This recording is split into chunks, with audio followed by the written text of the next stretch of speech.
آپ فرقہ پرستی کے مخالف ہیں، مگر اس کی ابتدا تو ایک حدیث سے ہوتی ہے کہ عنقریب میری امت 72 فرقوں میں بڑھ جائے گی، جن میں سے صرف ایک ناجی ہوگا جو میری اور میرے اصحاب کی پیروی کرے گا، بلکہ شیعہ حضرات تو اصحاب کی جگہ اہل بیت کو لیتے ہیں۔ اب غور فرمائیے کہ جتنے فرقے موجود ہیں سب اپنے آپ کو ناجی سمجھتے ہیں اور دوسروں کو گمراہ، پھر ان کو ایک پلیٹ فارم پر کیسے جمع کیا جا سکتا ہے؟ جب ایسا ممکن نہیں تو ظاہر ہے کہ یہ حدیث حاکمیت غیر اللہ کے بقا کی گارنٹی ہے۔ بہت سے لوگ اسی وجہ سے فرقہ بندی کو مٹانے کے خلاف ہیں کہ اس حدیث نبوی کا ابطال ہوتا ہے۔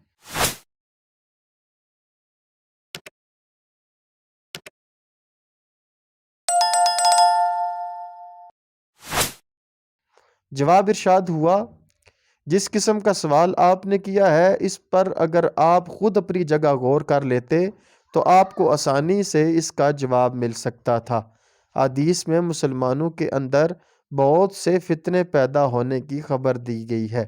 جس سے مقصود اہل ایمان کو فتنوں پر متنبع کرنا اور ان سے بچنے کے لیے تاکید کرنا تھا۔ لیکن وہ شخص کس قدر گمراہ ہوگا جو صرف اس لیے فتنہ برپا کرنا یا فتنوں میں مبتلا رہنا ضروری سمجھے کہ احادیث میں جو خبر دی گئی ہے اس کا مصداق بننا ضروری ہے۔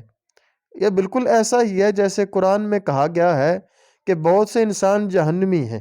تو کیا اب کچھ لوگ جان بوجھ کر اپنے آپ کو جہنم کا مستحق بنائیں تاکہ یہ خبر ان کے حق میں سچی نکلے؟